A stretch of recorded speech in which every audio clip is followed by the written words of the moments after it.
Allahumma sholli ala Muhammad wa ala ali sayyidina Muhammad wa barik wasallam. La haula wala quwwata illa billah. Baik, kita bersyukur pada Allah Subhanahu wa taala. Bapak, mohon maaf suaranya agak kecil, Pak. Oke, ya, baik, sebentar. Cek. Baik, sambil kita ini ya, kita mulai perkuliahan hari ini ya. Mudah-mudahan nanti bisa tersampaikan begitu ya dengan baik ya. Ini suaranya udah jelas ya? Keras ya? Oke ya. Baik, untuk memulai hari ini perkuliahan,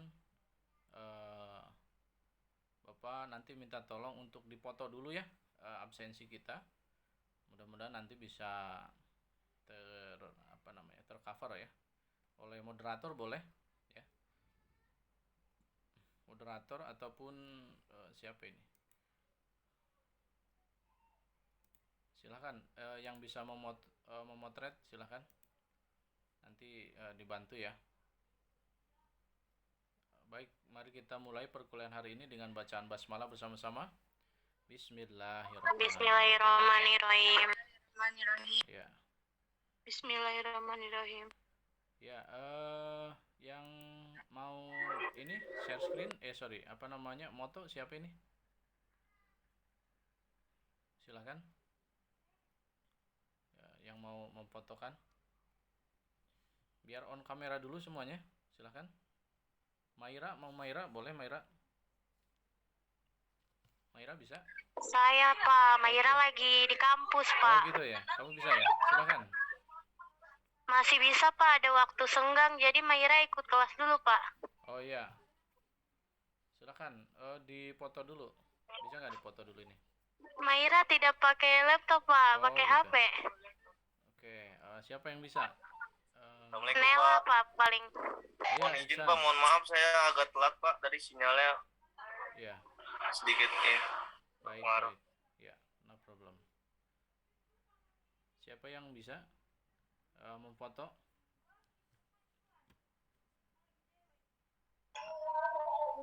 Silakan dipoto dulu. Ya, saya Pak. Silakan. Ya, pakai hitungan Nela. Ya. 1, 2, 3. Ya. Tunggu bentar. Ya.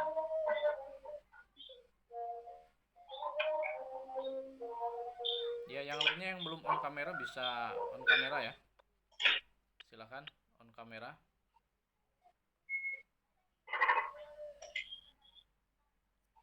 Ya, yang belum on kamera segera on kamera karena dipoto dulu ini ya. Ya, sebentar, Pak. Oke.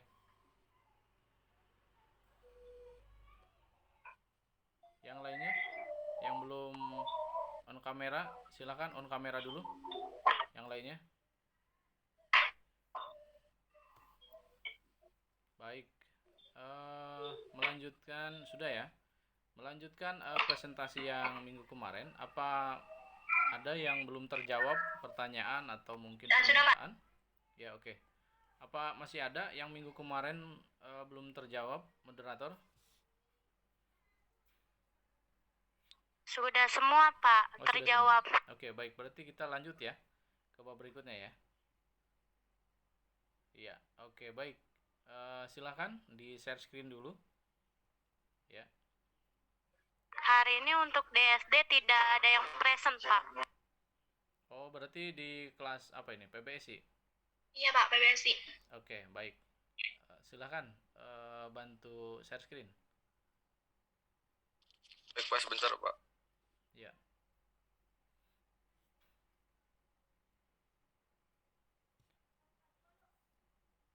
Maira, agar bisa share screen yang lainnya, nanti diklik setting ya. Itu share screen langsung. Share screen-nya diklik OK ya. Diklik biar tanda biru tuh. Di tanda di pojok kanan bawah itu kan di more, diklik terus kemudian nanti ada tanda ini ya. tanda perisai. Nah, perisai itu diklik, nanti ada share screen. Biarkan mereka share screen, nanti kamu tetap jadi host ya.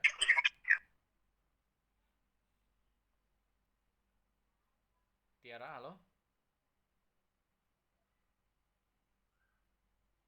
Tiara Asifa. Iya, Pak. Udah diklik? Ini yang mau share screen Izarudin. Iya. Biar ininya share screen-nya udah diklik ya. Jadi yang lain bisa share screen otomatis ya. Yang more-nya sudah diklik belum? Pojok kamu klik more, nanti ada perisai ya.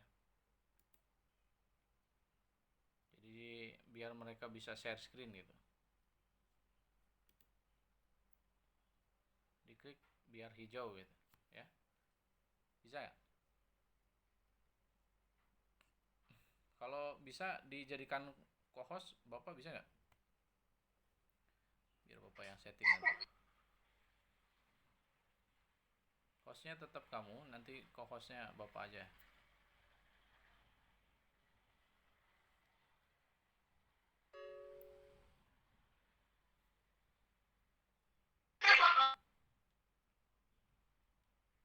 Bisa ya? Oke, baik. Oh, ganti Salsabila sekarang hostnya.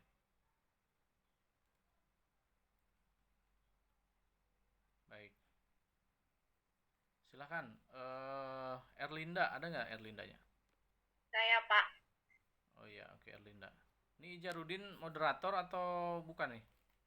Moderator kelas? Bukan Pak, bukan. Moderatornya siapa biasanya? Amel, Pak, tapi nggak bisa ituan. Iya. Oh, Amalia. Amalia atau Iya. Amel yang mana? Amalia Susanti. Oh iya, terus siapa lagi? PJ-nya atau siapa? Zahro. PJ saya, Pak.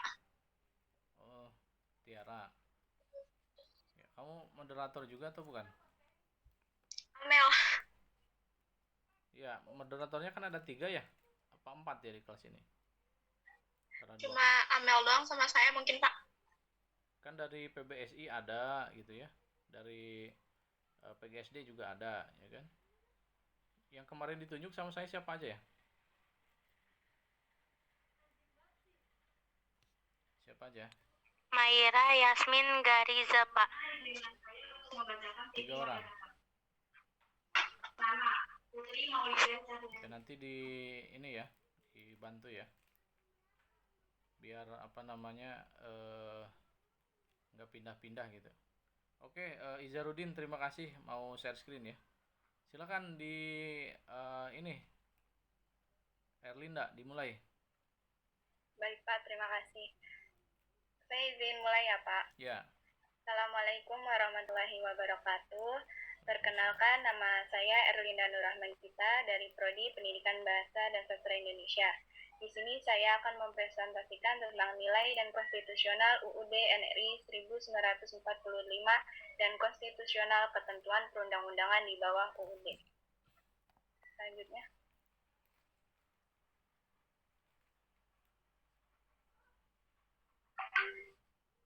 A.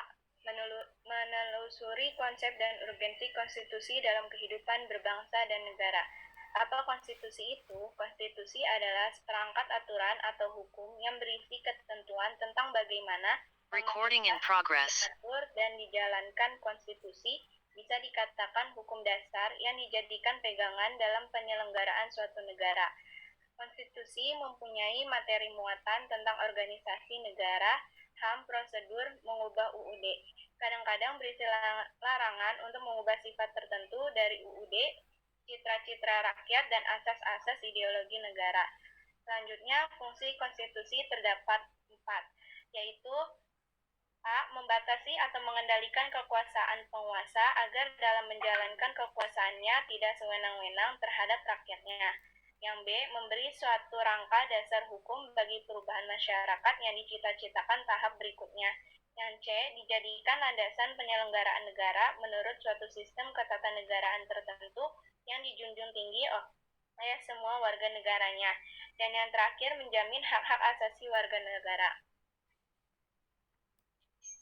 Selanjutnya ada B, perlunya konstitusi dalam kehidupan berbangsa negara Indonesia. Perlunya konstitusi ini supaya agar dapat membatasi kekuasaan pemerintah atau penguasa negara. Konstitusi diperlukan dalam setiap negara karena konstitusi merupakan dasar hukum yang berisi ketentuan. Jika di setiap negara tidak ada konstitusi dalam negara, pasti tidak ada keadilan, tertib hukum, dan kedaulatan yang jelas. Selanjutnya yang C, menggali sumber historis, sosiologis, dan politik tentang konstitusi dalam kehidupan berbangsa negara Indonesia. Dari sumber historis, menurut Hobbes, manusia pada status naturalis bagaikan serigala, hingga timbul adagium homominis lupus yang artinya yang kuat mengalahkan yang lemah. Lalu timbul pandangan bellu omnium contras omnes, yaitu perang semua lawan semua. Hidup dalam suasana demikian menyadarkan manusia untuk membuat perjanjian antara sesama manusia yang dikenal istilah factum unionis. Selanjutnya timbul perjanjian rakyat menyerahkan kekuasaannya kepada penguasa untuk menjaga perjanjian rakyat yang dikenal istilah factum subjectionis. Dari sumber sosiologis, pada sejarah perjuangan dalam menegakkan hak asasi manusia dalam rentetan sejarah menegakkan HAM ditemukan beberapa peristiwa yang melahirkan berbagai dokumen HAM. Dari sumber politik, seseorang ahli konstitusi berkebangsaan Jepang, Naoki Kobayashi, mengemukakan bahwa UUD membatasi dan mengendalikan kekuasaan politik untuk menjamin hak-hak rakyat.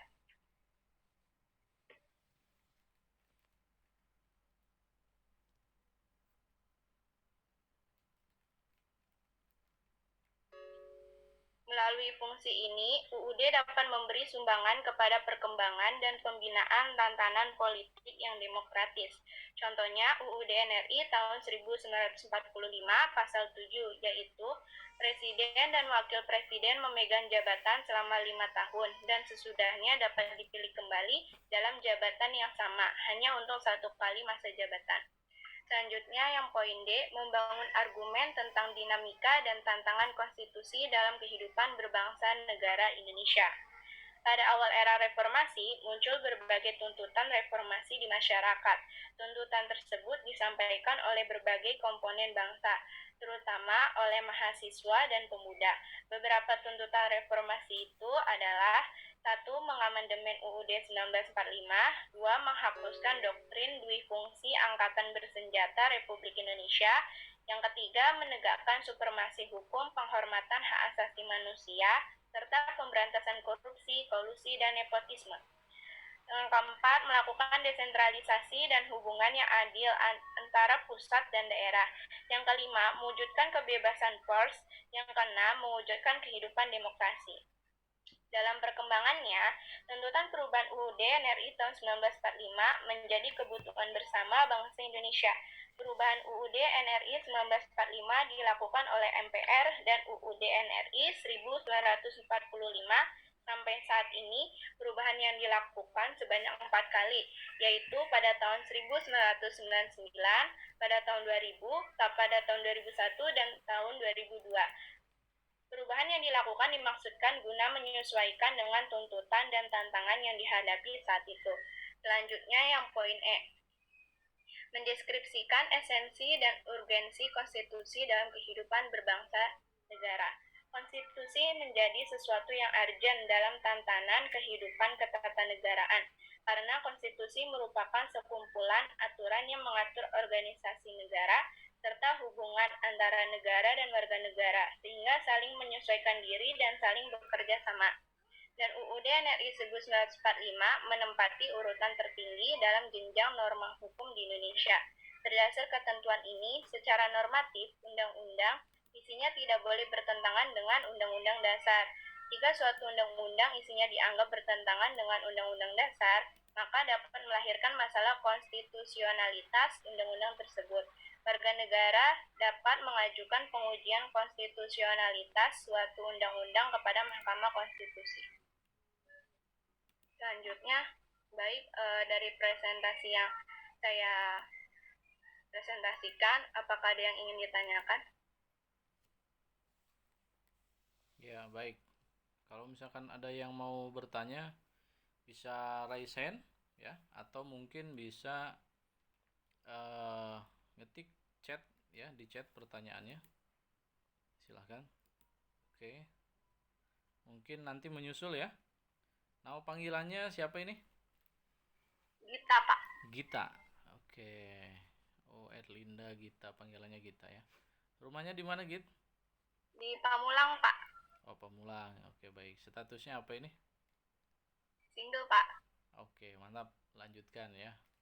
Terus bersemangat ya, Git. Nanti ya mencari calonnya untuk yang sudah mapan ya. Cari yang sudah mapan agar terjangkau di masa depan. Baik, terima kasih Gita ya. Selanjutnya siapa yang bisa share screen, moderatornya? Silahkan. Ayo. Mau Izarudin lagi atau siapa moderatornya, boleh silahkan di PBSI. Ya, Izarudin nanti otomatis jadi moderator saja ya. Izarudin ya. Nanti jadi moderator, masukkan ke tim ya, tim di kelas ini, tim moderator kelas ya. Baik, selanjutnya Lutfia Zahra. Mana Lutfia? Halo Lutfia. Iya, saya, Pak. Suaranya kecil sekali.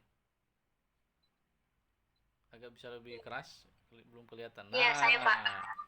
Dari tadi saya perhatikan Lutfia suaranya kecil. Oke, baik. Ya, sekarang udah besar ya, udah kelihatan jelas. Baik, Lutfia, silahkan nanti disampaikan ya. Simple aja ya, jangan terlalu panjang, jangan terlalu lama juga.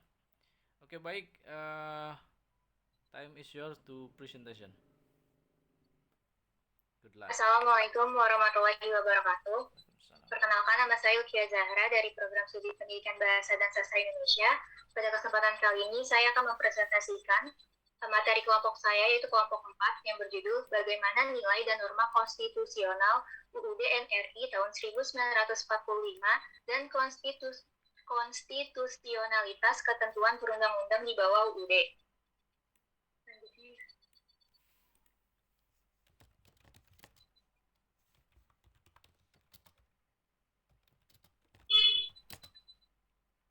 Untuk yang A, menelusuri konsep dan urgensi konstitusi dalam kehidupan berbangsa negara. Konstitusi adalah seperangkat aturan atau hukum yang berisi ketentuan tentang bagaimana pemerintah diatur dan dijalankan.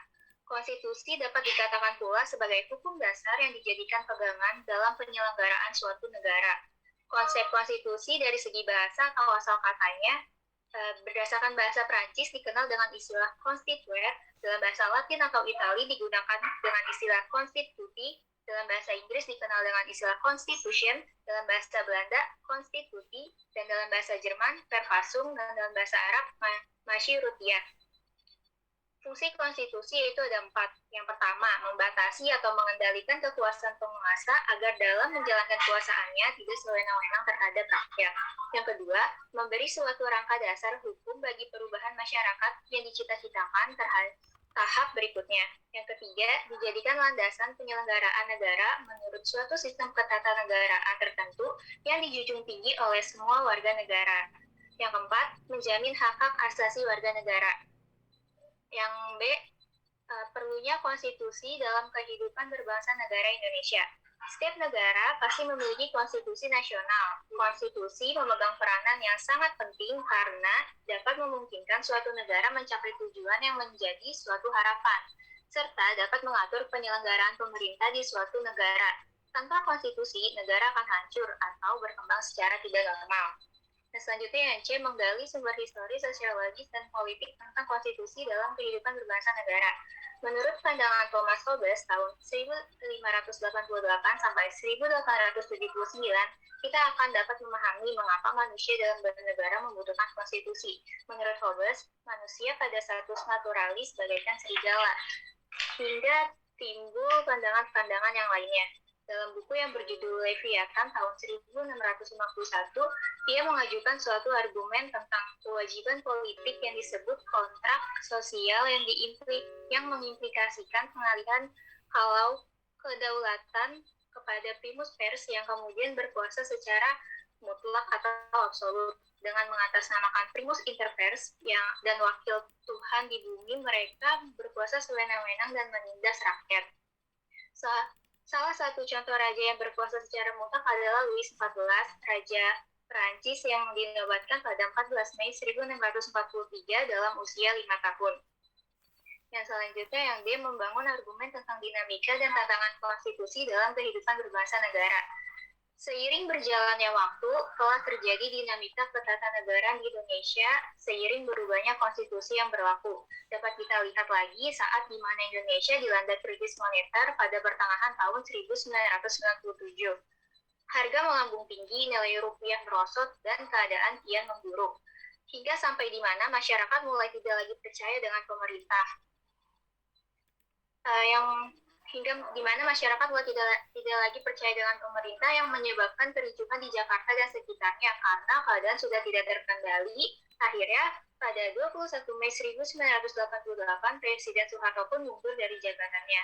Hal itu menjadi awal dari era reformasi tahun 1988, mulailah muncul berbagai tuntutan reformasi di masyarakat, yaitu 1. Untuk mengamandemenkan UUD NRI 1945, 2. Menghapuskan doktrin duifungsi Angkatan Bersenjata Republik Indonesia, 3. Menegakkan supremasi hukum, penghormatan HAM, serta pemberantasan korupsi, kolusi, nepotisme. Yang keempat, melakukan desentralisasi dan hubungan yang adil antara pusat dan daerah. Yang kelima, mewujudkan kebebasan pers. Yang keenam, mewujudkan kehidupan demokrasi. Yang mendeskripsikan esensi dan urgensi konstitusi dalam kehidupan berbangsa negara. Setelah disahkan perubahan keempat UUD NRI 1945 pada sidang tahunan MPR 2002, agenda reformasi Indonesia untuk kurun waktu sekarang ini dipandang telah tuntas. Perubahan UUD 1945 yang berhasil dilakukan mencakup 21 bab, 72 pasal, 170 ayat, 3 pasal aturan peralihan, yaitu pasal 4, pasal 10, pasal 12, pasal 25, pasal 29, dan pasal 35. Yang selanjutnya, rangkuman tentang konstitusi dalam kehidupan berbangsa negara. Dalam arti sempit, konstitusi merupakan suatu dokumen atau seperangkat dokumen yang berisi aturan-aturan dasar untuk menyelenggarakan negara. Sedangkan dalam arti luas, konstitusi merupakan peraturan, baik tertulis maupun tidak tertulis, yang menentukan bagaimana lembaga negara dibentuk dan dijalankan. Dan terakhir, praktik kewarganegaraan 4. Aturan tentang HAM dalam pasal 28 ayat 5 berbunyi, untuk menegakkan dan melindungi hak asasi manusia sesuai dengan prinsip negara hukum yang demokratis, maka pelaksanaan hak asasi dijamin, diatur, dan dituangkan dalam peraturan perundang-undang. Berdasarkan pasal tersebut, jika ada hak-hak kita yang tidak sesuai, kita harus tenang saja dikarenakan ada undang-undang yang mengatur tentang hak asasi manusia. Sekian presentasi dari saya. Kurang lebihnya mohon maaf. Jika ada pertanyaan bisa melalui kolom chat ataupun on. Terima kasih. Iya, baik. Panggilannya siapa nih? Panggilannya Lutfiah, Pak. Oh, Lutfiah. Oke. Oh, kalau Lutfiah itu ada mantan bapak namanya juga sama Lutfiah juga. Oke. Tapi itu masa perkenalan, bukan pacar ya, maksudnya teman saja. Masa perkenalan waktu masa SMA saya dulu. Ya, perkenalan banyak teman-teman. Nah, baik. Tadi sudah ada banyak chat yang ada di sana. Nanti bisa Lutfiah lihat ya. Oke ya. Oh ya, rumahnya di mana Lutfiah? Di Gaplek. Gaplek. Oh, deket ya. Oh, Gaplek, Ciputat ya. Oke, baik. Statusnya apa ini? Jomblo atau kau sudah punya calon suami? Jomblo, Pak. Oh, jomblo. Oke, bagus, pertahankan ya. Nanti cari yang sudah mapan ya. Baik, oke. Di situ ada yang bertanya, nanti bisa diambil maksimal 3 ya. Maksimal 3. Silakan dipilih, nanti sisanya dialihkan ke presenter pertama atau mungkin masih lebih nanti bisa dialihkan ke presenter berikutnya. Silakan diambil namanya siapa aja. Siapa aja mau diambil? Andini sama Sally, Pak. Oh, dua. Dua, iya. Oke, Andini sama Sally ya. Baik, baik. Ya, nanti bisa dicek ya. Yang lainnya nanti berarti untuk presenter berikutnya ya. Oke. Terima kasih.